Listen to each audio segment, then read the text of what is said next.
Question number 4. Form the pair of linear equations in the following problems and find their solutions if they exist.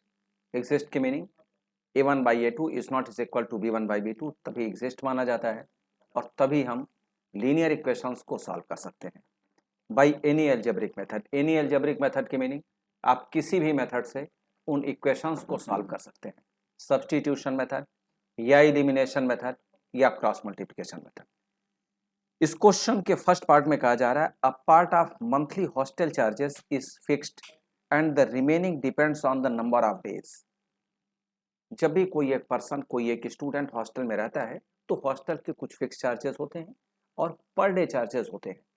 Per day charges meaning जो वह mess में खाना खाता है, इसमें भी वही इंफॉर्मेशन गिवन है। अब आगे ये कहा गया है when a student A takes food for 20 days she has to pay ₹1000 as hostel charges.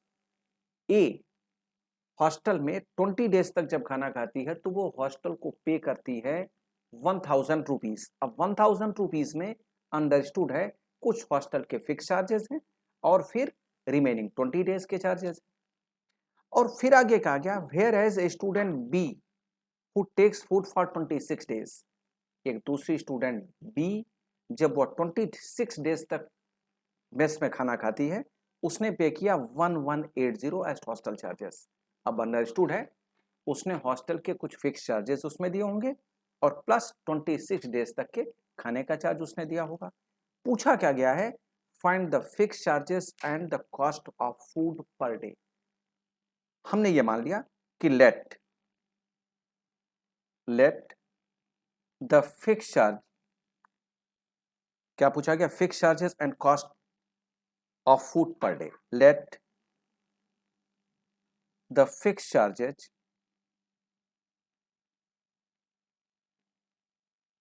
be rupees x and charge per day, आप इसे कॉस्ट पर डे भी लिख सकते हैं, and charge per day be rupees y. Then जरा देखिए question में क्या कहा गया। A part of monthly hostel charges meaning fix charge plus 20 days के लिए जो उसने मेस में खाना खाया डेली चार्जेस, इसको मिलाकर उसने पे किया है 1000। देन अकॉर्डिंग टू क्वेश्चन जो पहला स्टेटमेंट दिया गया है उसके accordingly fix charges plus 20 days तक उसने जो खाना खाया, एक दिन का चार्ज वाई रुपीज है तो 20 डेज के लिए हो जाएगा 20 वाई इक्वल टू उसने पे किया है 1000 रुपीज।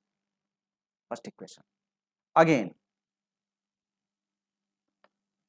एक दूसरे ने 26 डेज तक उसने खाना खाया और उसके लिए उसने पे किया 1180, तो इसकी मीनिंग फिक्स चार्जेस तो उसके भी एक्स ही होंगे लेकिन वह 26 डेज तक रह रही है और एक दिन का चार्ज है वाई रुपीज तो 26 डेज के लिए 26 Y equal to 1180।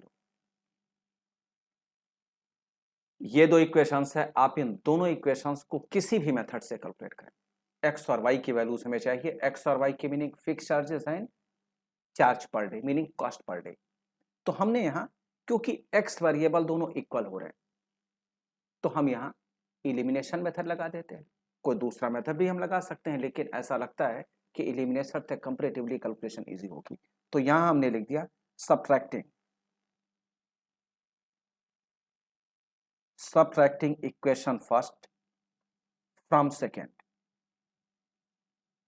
then we get second में से अगर आप फर्स्ट को सब्ट्रैक्ट कर रहे हैं तो रफ वर्क पर थोड़ी सी कैलकुलेशन कर लेते हैं।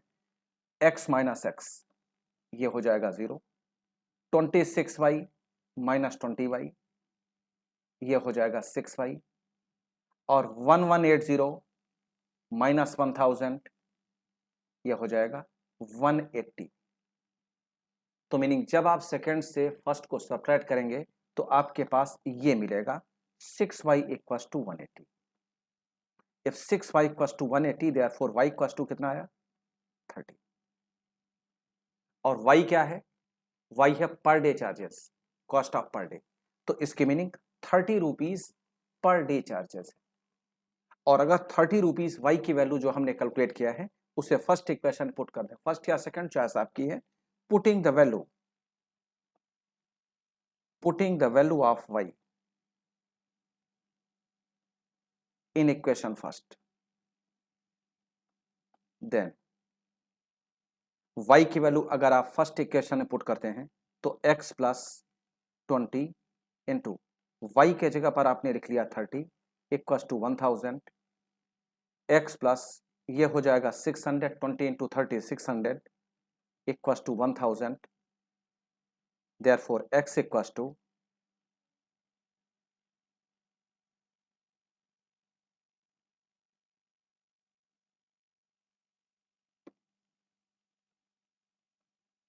1000 माइनस 600 400। इसके मीनिंग 400 फिक्स चार्जेस हैं और charge per day, cost per day यह है 30 रुपीज। तो यहां हमने लिख लिया फिक्स चार्जेस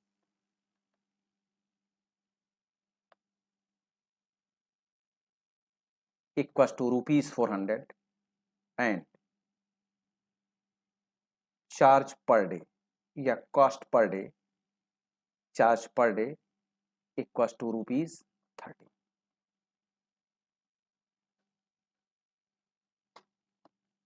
सेकेंड पार्ट देखिए,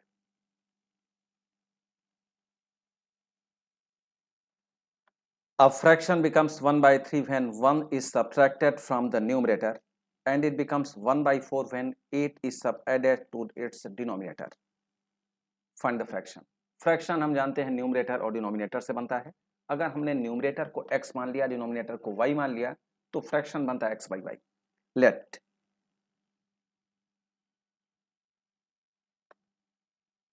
let x be the numerator and y be the denominator in a fraction. Therefore, fraction equals to या fraction will be x by y, या फ्रैक्शन x by y हो गया। अब क्या कहा गया इसमें, अब fraction becomes 1/3 when 1 is subtracted from the numerator. 1 अगर हम केवल न्यूमरेटर में से सब्ट्रैक्ट कर दें, देन अकॉर्डिंग टू क्वेश्चन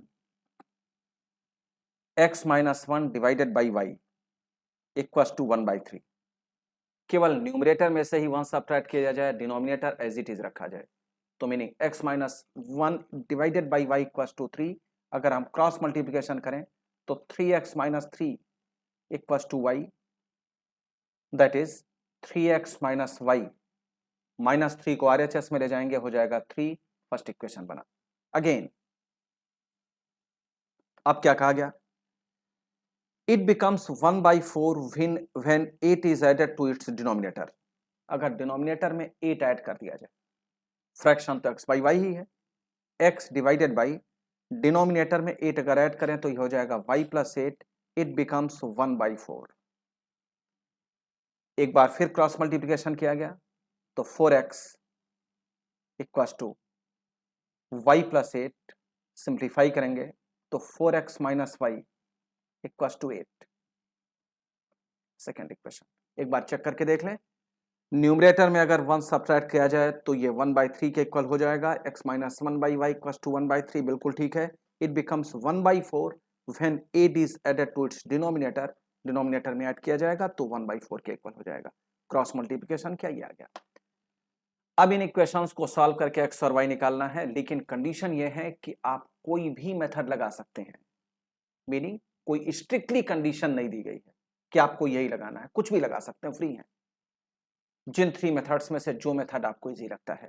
तो यहाँ बहुत सारे स्टूडेंट्स को अलग अलग मेथड्स इजी लगते हैं, सभी अपने अपने तरीके से कर सकते हैं, लेकिन अगर मुझसे कहा जाए करने के लिए तो मैं इसमें सब्स्टिट्यूशन या इलिमिनेशन लगाना चाहूंगा। क्यों, क्या रीजन है, देखें। इलिमिनेशन का रीजन तो यह है कि y वेरिएबल यहाँ है फर्स्ट इक्वेशन में, y वेरिएबल सेकेंड इक्वेशन में भी है, तो ये इजिली कैंसिल हो जाएंगे, इलिमिनेट हो जाएंगे।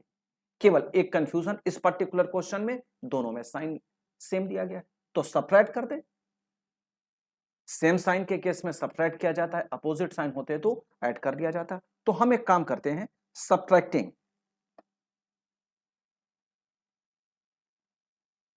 Subtracting equation first from second, then we get. अच्छा, इसके बाद मैं रफ वर्क पर 2 या 3 स्टेप्स की कैलकुलेशन इसलिए करता हूं जिससे आपको समझना आसान हो जाए। अब जरा देखें, सेकेंड में से हम फर्स्ट को सबट्रैक्ट कर रहे हैं, subtracting equation first from second. तो यहां क्या हो जाएगा, एक्स वेरिएबल को अगर देखेंगे तो 4x सेकेंड का है और फर्स्ट का है 3x, तो 4x माइनस 3x हो जाएगा, जो बचेगा x। y के लिए अगर हम करें तो minus y minus minus y, जो हो जाएगा minus y plus y equal to 0 हो जाएगा, मीनिंग कैंसिल हो जाएगा। और अगर कांस्टेंट टर्म की बात करें तो यह हो जाएगा 8 माइनस 3, जो बचेगा 5।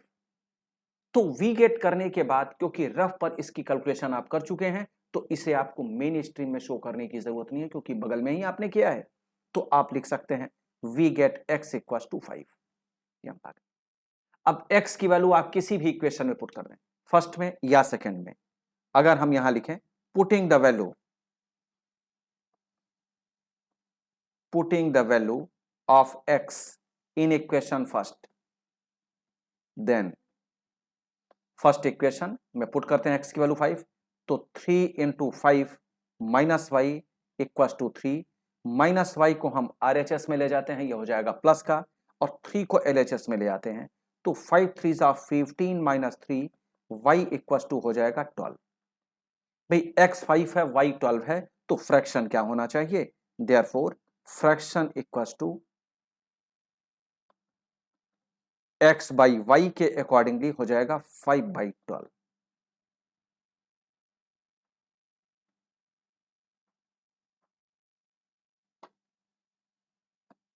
थर्ड पार्ट,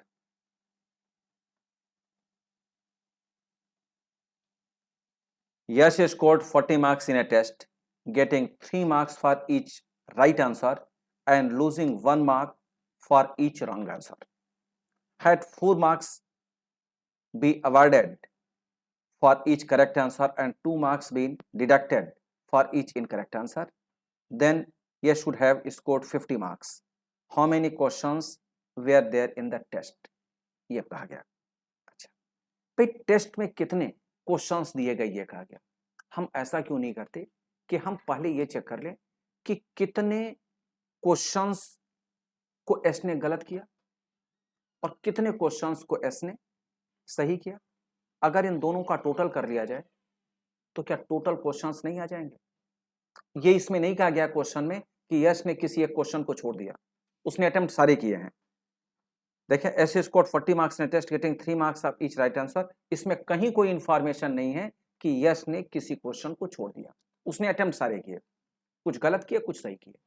आप एज्यूम करें थोड़ी देर के लिए कि अगर उसने गलत 10 किए और उसने सही क्वेश्चन 15 किए, तो भाई मार्क्स वह कितने भी पाता है, लेकिन टोटल क्वेश्चंस तो उसे 25 ही मिले थे। इसकी मीनिंग तो यही है ना, अगर उसने 10 क्वेश्चन गलत किए 15 क्वेश्चन सही कर दिए, तो इसकी मीनिंग नंबर ऑफ क्वेश्चंस तो 25 ही थे। ये कैसे आया, जिसने गलत किए जितने और जितने उसने सही किए, दोनों को ऐड कर देंगे तो टोटल आ जाएगा। तो अब यहां हम क्या करते हैं, हम यहां ये देखते हैं मार्क्स के लिए इक्वेशन तो बनाएंगे ही बनाएंगे। हमने ये देखा, हमने ये मान लिया लेट कि उसने गलत कितने अटेम्प्ट किए सही कितने अटेम्प्ट किए, ये हमने कर दिया। अब late Yash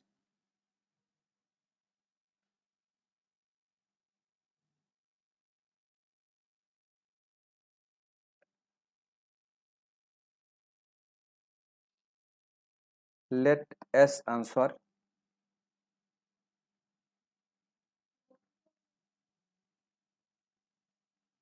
X questions correctly and Y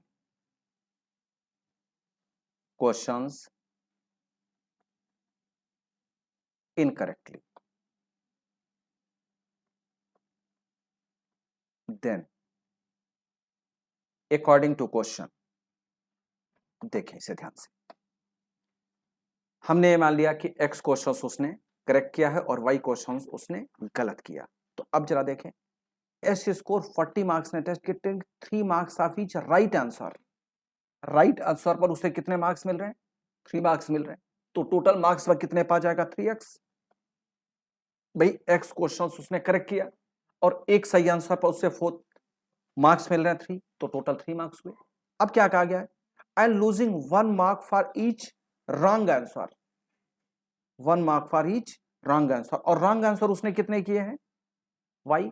ये तो डिडक्ट हो जाएगा ना टोटल में से। अगर कोई 50 मार्क्स पाता है, कुछ भी मान ले 50 पाता है और 50 में से उसने 3 गलत कर दिए, तो -3 हो जाएगा ना। तो जो गलत होगा वो सबट्रैक्ट किया जाएगा। तो माइनस, क्योंकि एक गलत क्वेश्चन पर 1 मार्क डिडक्ट हो रहा है और y क्वेश्चन उसने गलत अटेम्प्ट किए हैं, तो -y करने पर वह टोटल मार्क्स पाता है 40 फर्स्ट इक्वेशन पर। इसको जरा समझे, x क्वेश्चंस सही अटेम्प्ट किया है और y क्वेश्चंस गलत अटेम्प्ट किया है। सही क्वेश्चन पर 3 नंबर मिल रहा है तो 3x हो गया, गलत क्वेश्चन पर 1 नंबर मिला मीनिंग -y हो गया, और टोटल मार्क्स पा रहा है 40। अगेन अब क्या इंफॉर्मेशन है? Had 4 marks been awarded for each correct answer. 4 marks अब उसे मिल रहे हैं करेक्ट आंसर पर, तो दूसरी इंफॉर्मेशन के अकॉर्डिंगली 4x हो गया। और क्या है? And 2 marks been deducted for each incorrect answer. 2 marks -2y equal to, अब वह कितने मार्क्स पाता है? 50। Second equation. दो इक्वेशंस हमारे पास बन गए। अब इन दोनों इक्वेशंस को हमें सॉल्व करना है। सॉल्व करने के लिए किसी भी मेथड्स को लगाने के लिए हम फ्री हैं, किसी को भी लगा सकते हैं। हम यहां लगाते हैं सब्स्टिट्यूशन मेथड। क्यों? क्योंकि फर्स्ट इक्वेशन से y वेरिएबल की वैल्यू हम इजीली निकाल सकते हैं। तो अब यहां हमने लिखा फ्रॉम फर्स्ट। जरा देखें, y को अगर हम RHS में ले जाएं और 40 को LHS में ले आए तो हम इसे लिख सकते हैं 3x - 40 = y। थर्ड इक्वेशन मान लेते हैं। अब जो y की वैल्यू आपने कैलकुलेट किया है, y की वैल्यू फर्स्ट से क्योंकि निकला है, तो सेकंड में इसे पुट कर दें। पुटिंग द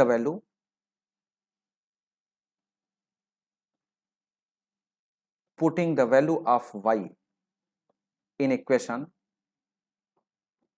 2, देन y की वैल्यू अगर आप पुट करेंगे सेकंड में तो 4x तो एज इट इज रह जाएगा, -2 y के जगह पर आप लिखेंगे 3x - 40 = 50। एक बार चेक कर लें, यह है इंफॉर्मेशन।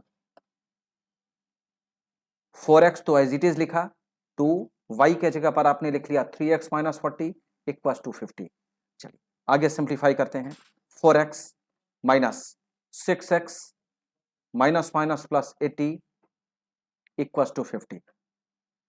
4x - 6x - 2x = 80 को अगर आप RHS में ले जाएंगे तो यह हो जाएगा 50 - 80 -2x = -30 x = 15। x = 15 की मीनिंग क्या है? अब x आपने क्या मान लिया है? x है क्वेश्चन करेक्टली, इसकी मीनिंग उसने करेक्ट क्वेश्चन 15 किए हैं। x की वैल्यू थर्ड इक्वेशन पुट कर दें फ्रॉम थर्ड, या putting the value of x in equation 3 आप ये लिख सकते हैं।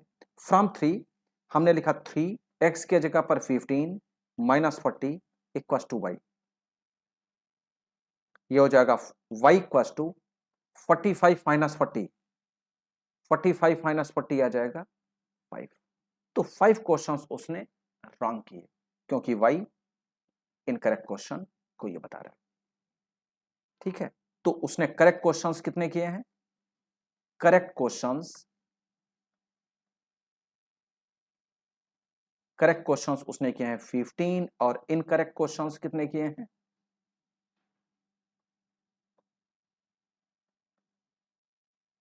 इनकरेक्ट क्वेश्चंस उसने किए हैं 5।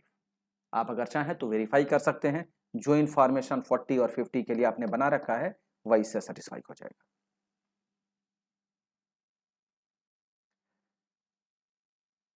नेक्स्ट क्वेश्चन देखते हैं, fourth, very very important question.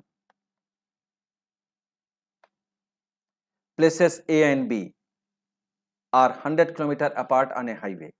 One car starts from A, another from B at the same time. If the cars travel in the same direction at different speeds, they meet in 5 hours. If they travel towards each other, they meet in 1 hour. What are the speeds of the two cars? ये कहा गया question में। देखें, बहुत अच्छा question है, very very important. Fourth part, दोनों car की स्पीड्स को कैलकुलेट करने के लिए कहा गया है। हमने मान लिया लेट द स्पीड्स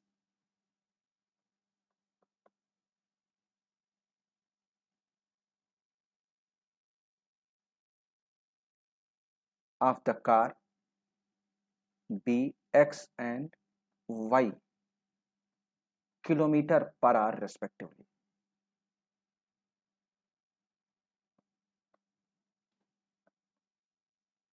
मीनिंग जो फर्स्ट कार है उसकी स्पीड हमने x किलोमीटर पर आवर मान लिया और जो सेकंड कार है उसकी स्पीड हमने y किलोमीटर पर आवर मान लिया। ठीक है, या हम यूं भी कर सकते हैं कि जो कार ए प्लेस से स्टार्ट हो रही है उस कार की स्पीड है x किलोमीटर पर आवर और जो कार बी प्लेस से स्टार्ट हो रही है उसकी स्पीड है y किलोमीटर पर आवर। आप अगर चाहें तो लिख सकते हैं यहां स्टेटमेंट यही जो मैंने कहा है। ठीक है, तो हमने इन दोनों कार की स्पीड मान लिया है x और y, या हम ये कह सकते हैं कि a और b, ये देखें ए प्लेस से जो कार जा रही है, मैं एक छोटा सा कार्टून यहां बना रहा हूं, देखें इसकी स्पीड है x किलोमीटर पर आवर और जो बी प्लेस से कार जा रही है उसकी स्पीड है y किलोमीटर पर आवर। अगर उस ऊपर वाली स्टेटमेंट से क्लियर नहीं है तो आप इस फिगर से समझ लें। इन दोनों के बीच का डिस्टेंस कितना है? 100 किलोमीटर।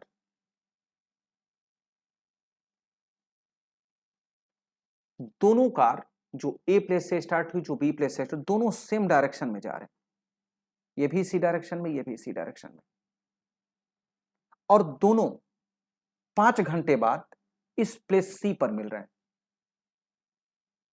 5 घंटे बाद इस प्लेस सी पर मिल रहे हैं। इसकी मीनिंग क्या है कि जो ए प्लेस से कार स्टार्ट हुई होगी उसकी स्पीड ज्यादा होगी, उसने 5 घंटे में ए से बी तक का डिस्टेंस भी कवर किया, बी से सी तक का डिस्टेंस भी कवर किया, और जो बी प्लेस से कार स्टार्ट हो रही है उसकी स्पीड स्लो रही होगी, उसने केवल बीसी का डिस्टेंस कवर किया है। ठीक, हमने ये मान लिया। देखें, एक फॉर्मूला होता है कि distance equals to speed into time. अगर कोई एक पर्सन 50 किलोमीटर पर आवर की स्पीड से अपनी गाड़ी चला रहा है, 2 आवर्स में कितना डिस्टेंस कवर करेगा? 100। बड़ा सीधा सा है, 50 किलोमीटर पर आवर की स्पीड से 2 आवर्स, 100 किलोमीटर हो गया डिस्टेंस। हम इसी फॉर्मूले को यहां लगा रहे हैं। देखें, अब ए प्लेस से जो गाड़ी स्टार्ट हो रही है उसका कंडीशन देखें क्या है, उसकी पोजीशन को जरा देखें। ए प्लेस से जो गाड़ी स्टार्ट हो रही है उसने टोटल जर्नी कितने आवर्स में कंप्लीट की है? 5 आवर्स में, और उसकी गाड़ी की स्पीड क्या है? x kilometre per hour. According to question, समझे ध्यान से, तो टोटल डिस्टेंस उसने कितना कवर किया? ए प्लेस से जो गाड़ी स्टार्ट हो रही है उसका जो इक्वेशन बना वह फ्रॉम ए, ये मैं इसलिए लिख दे रहा हूं जिससे समझना आसान हो जाए। ए प्लेस से जो गाड़ी स्टार्ट हो रही है उसने डिस्टेंस कवर किया है A B plus B C, ये टोटल डिस्टेंस कवर किया है, और distance equal to speed into time, x into 5। ये एक बार चेक करें क्योंकि फॉर्मूला यही यूज हुआ है इसमें। अगर हम इसको एक स्टेप और सिंप्लीफाई करें तो A B plus B C equal to हम लिख सकते हैं 5x, and from B, B place से जो गाड़ी स्टार्ट हो रही है उसका नेचर क्या है? उसने तो डिस्टेंस कितना कवर किया? बीसी, उसने डिस्टेंस कवर किया बीसी, और उसने डिस्टेंस बीसी कितने आवर्स में कंप्लीट किया? उसने भी तो 5 आवर्स में कंप्लीट किया है, और उस गाड़ी की स्पीड क्या है? y kilometre per our. तो ये क्या हो गया? y into 5। तो अगले स्टेप में आप लिख सकते हैं BC इक्वल टू 5। और अगर आप ये लिख सकते हैं तो क्या BC की वैल्यू अगर हम इस इक्वेशन में पुट करें तो क्या एक इक्वेशन हम क्रिएट नहीं कर सकते हैं? That is A B plus B C के जगह पर हम लिख लें 5y इक्वल टू 5x। और अगर हम ए बी के जगह पर ये डिस्टेंस 100 मेंशन कर दें तो 100 plus 5y equal to 5x, और अगले स्टेप में 100 equal to 5x minus 5y। और अगर हम इसे एक स्टेप और सिंप्लीफाई करें, 5 से सबको डिवाइड कर दें तो ये हो जाएगा 20 equal to x minus y. एक इक्वेशन हमें मिल गया और इसे हम फर्स्ट इक्वेशन कह सकते हैं। एक बार फिर मैं इसे समराइज कर दे रहा हूं। देखें, हमने क्या मान लिया, जो ए प्लेस से गाड़ी स्टार्ट हो रही है उसकी स्पीड है x किलोमीटर पर आवर, और जो बी प्लेस से गाड़ी स्टार्ट हो रही है उसकी स्पीड है y kilometre per our. A place से जो गाड़ी चल रही है नो डाउट उसकी स्पीड अच्छी है, क्योंकि उसने 5 घंटे में आगे सेम डायरेक्शन में दोनों जा रहे हैं, सी प्लेस पर पहुंच गया, और जो बी प्लेस से गाड़ी जा रही है वो भी 5 घंटे में पहुंच रही है सी प्लेस पर। तो दोनों के लिए अलग अलग हमने इंफॉर्मेशन जो क्वेश्चन में दिए गए थे उसको यूज किया, और उससे फाइनली इक्वेशन हम पा जा रहे हैं x minus y equal to 20। Again आगे की इंफॉर्मेशन क्या है, अगेन फ्रॉम ए और बी दोनों के लिए इंफॉर्मेशन देखें। फ्रॉम ए के लिए क्या है, ए के लिए जो इंफॉर्मेशन है देखें, if the car travels in the same direction, अच्छा ये तो हो गया, दे मीट इन 5 आवर्स। ठीक, if they travel towards each other, अगली इंफॉर्मेशन है if they travel towards each other they meet in 1 hour. अगर दोनों, पहले में क्या था कि अगर दोनों एक ही डायरेक्शन में जा रहे हों, अब दूसरे में क्या कहा गया, दूसरे में यह कहा गया कि अगर ये, आप पहले एक छोटा सा डायग्राम बना लें, यहां देखें ए बी, इन दोनों के बीच का डिस्टेंस क्या है 100 किलोमीटर।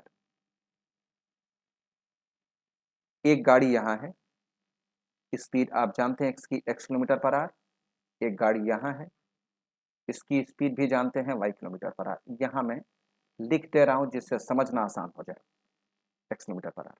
अब ये दोनों अपोजिट डायरेक्शन में जा रहे हैं, मीनिंग ये इधर जा रहा है और ये इधर गाड़ी आ रही है, और ये दोनों 1 घंटे में ही बीच में मिल जा रहे हैं, मीनिंग ए ने भी 1 घंटे कवर किया है, बी ने भी 1 घंटे कवर किया। अगर ये पी पॉइंट पर मिलते हैं, अगर ये पी पॉइंट पर मिलते हैं तो फ्रॉम ए प्लेस से जो गाड़ी स्टार्ट हुई थी उसकी पोजीशन क्या है, ए प्लेस से जो गाड़ी स्टार्ट हुई उसने डिस्टेंस कितना कवर किया है, एपी डिस्टेंस कवर किया। एपी डिस्टेंस के लिए स्पीड उसने क्या रखा, x किलोमीटर पर आवर, और टाइम कितना लगा 1 आवर। तो हम लिख सकते हैं एपी इक्वल टू एक्स। ठीक बात है। फ्रॉम बी क्या हुआ,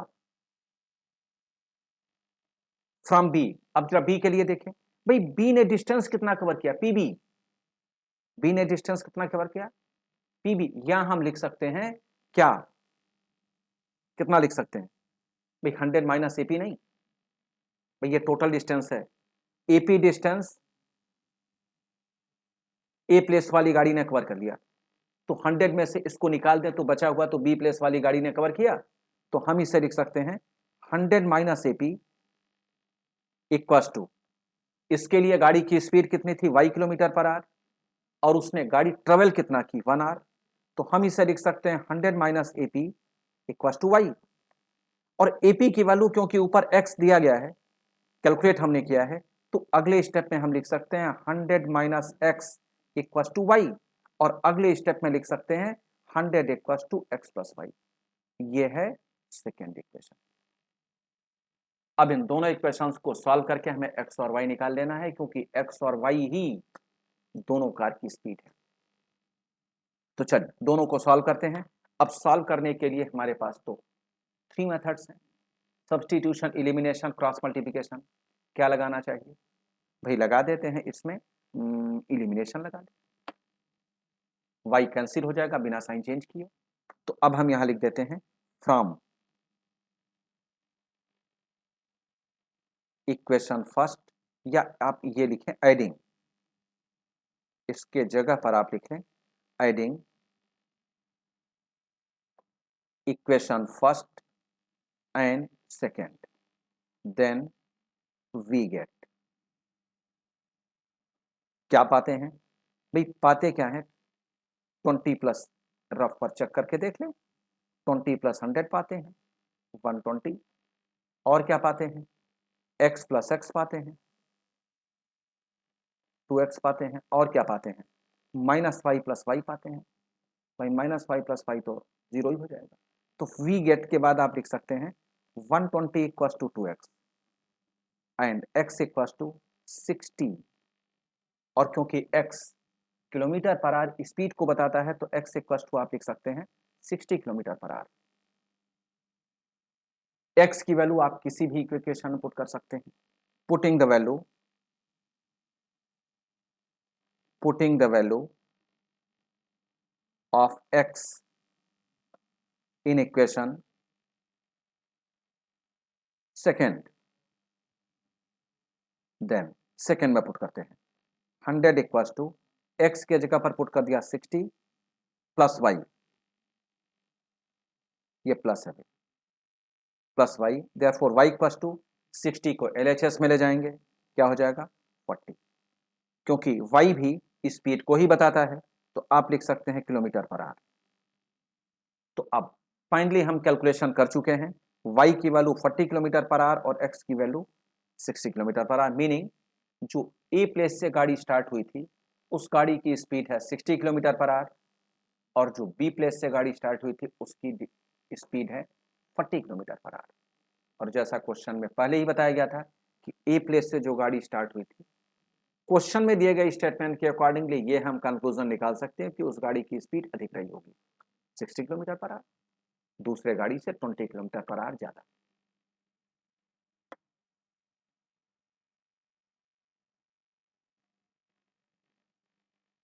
next question,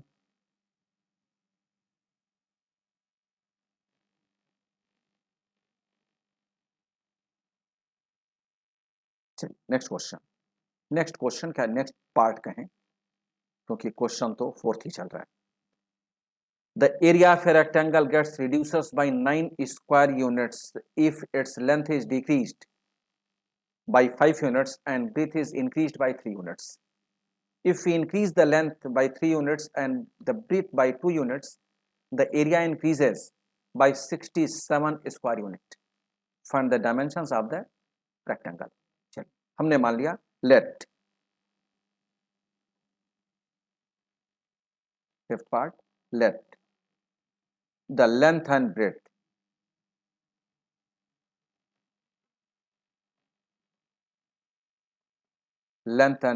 of a rectangle be x and y respectively.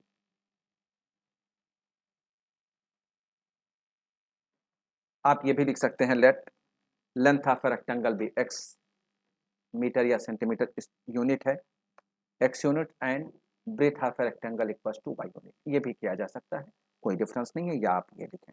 Then आगे देखिए, अगर किसी भी रेक्टेंगल का लेंथ और ब्रेथ दे दिया गया है x और y, तो इसका एरिया क्या होगा, इसका एरिया क्या होगा, देन एरिया इक्वल्स टू आप लिख सकते हैं x into y square unit, इसमें तो कोई कंफ्यूजन नहीं होनी चाहिए, area equals to x y. चलो ठीक है, अब आगे देखते हैं। अब इंफॉर्मेशन क्या दी गई है, the area of a rectangle gets reduced by 9 square units if the length is reduced by 5 and breadth is increased by 3। अगर इस क्वेश्चन में यह कहा गया कि लेंथ को 5 यूनिट से डिक्रीज किया जाए और ब्रेथ को 3 यूनिट से इंक्रीज किया जाए, तो जो एरिया बना है वो 9 स्क्वायर यूनिट से रिड्यूस हो जाएगा। लेंथ को क्या करें, अगर 5 यूनिट से रिड्यूस करते हैं, अकॉर्डिंग टू क्वेश्चन लेंथ आपने x यूनिट मान रखा है तो x माइनस 5 है, एक बार चेक कर लें, length is reduced by 5 units and breadth is increased, ठीक है। अगर x माइनस 5 कर दें और y प्लस 3 कर दें, लेंथ और ब्रेथ का मल्टीप्लिकेशन एरिया बताता है, लेंथ को 5 से डिक्रीज कर दें और ब्रेथ को 3 यूनिट से इंक्रीज कर दें, तो जो एरिया आपने बना रखा है, जो एरिया आएगा वो कितने से रिड्यूस हो जा रहा है? वो रिड्यूस हो जा रहा है 9 स्क्वायर यूनिट से, मीनिंग एक्स वाई माइनस 9, ये हो जाएगा। अब आप इसे मल्टीप्लाई करें क्योंकि तभी तो इक्वेशंस क्रिएट होंगे। देखें, मल्टीप्लाई करेंगे तो क्या हो जाएगा, एक्स वाई प्लस 3x, बहुत अच्छी तरीके से देखें, x y plus 3x minus 5y और minus 15 equal to x y minus 9। एक बार फिर चेक कर लें, x y plus 3x minus 5y minus 15। अब LHS का एक्स वाई RHS का एक्स वाई कैंसिल हो गया, तो हमारे पास बचा क्या, 3x माइनस 5y माइनस 15 को जब आप RHS में ले जाएंगे तो हो जाएगा प्लस 15, और 15 माइनस 9 ये हो जाता है 6। ये फर्स्ट इक्वेशन हुआ, 3x minus 5y equal to 6। अगला स्टेटमेंट देखते हैं। अगेन क्या इंफॉर्मेशन है,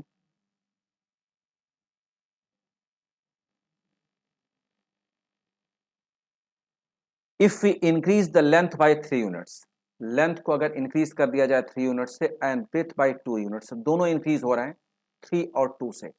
पहले इसे लिख लेते हैं। Again x plus 3 y plus 2, 3 और 2 ही है ना, एक बार चेक कर लें। Length is increased by 3 units and breadth by 2 units. The area increases by 67 square units. Area जो एक्स वाई बना है वो 67 स्क्वायर यूनिट से इंक्रीज कर जाएगा। एक बार वेरीफाई कर लें, 3 यूनिट्स से लेंथ इंक्रीज कर रहा है, ब्रेथ 2 यूनिट से, तो एरिया 67 स्क्वायर यूनिट से इंक्रीज कर जाएगा। बिल्कुल ठीक है। तो अब इसको भी यूज करते हैं।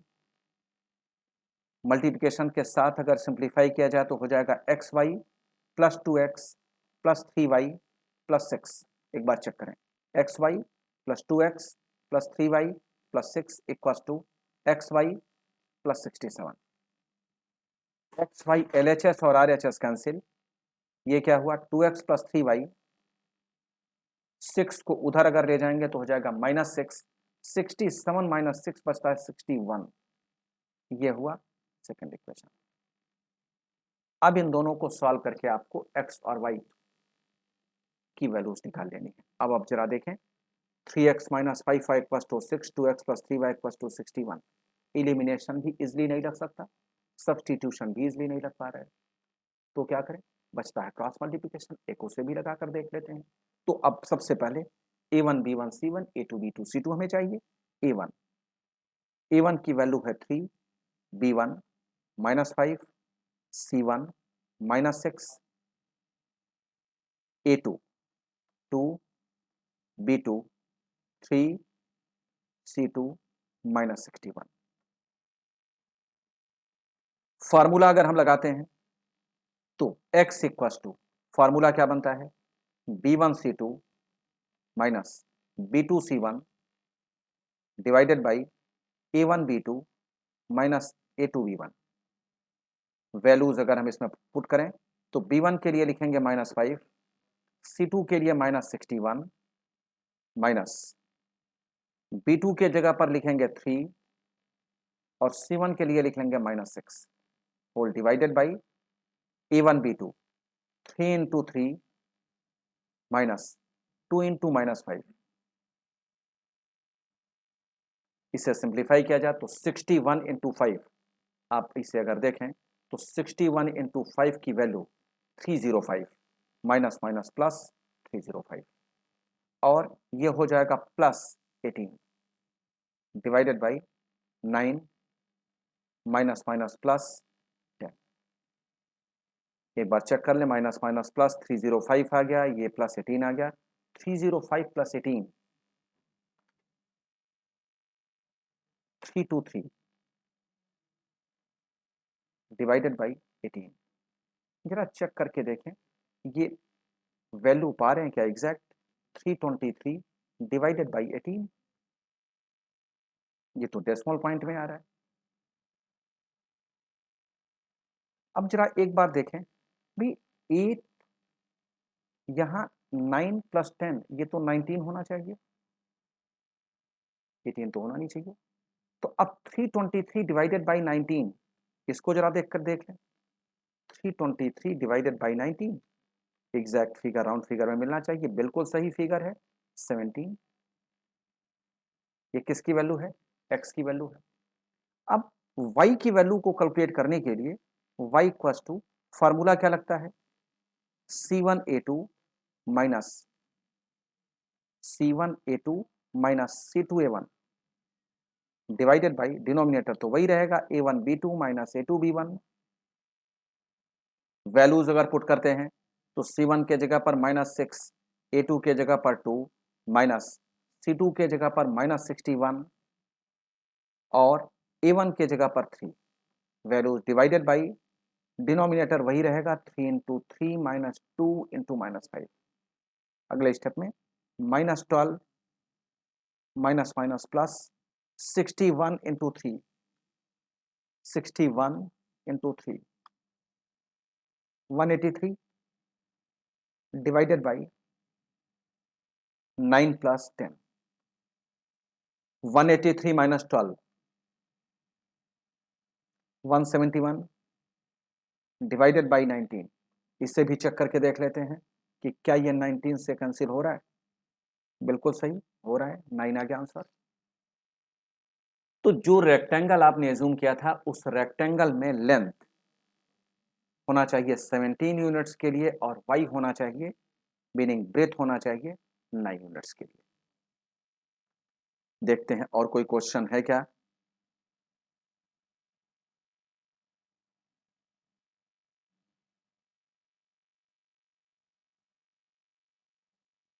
ये लास्ट पार्ट था इस क्वेश्चन का, तो ये एक्सरसाइज कंप्लीट।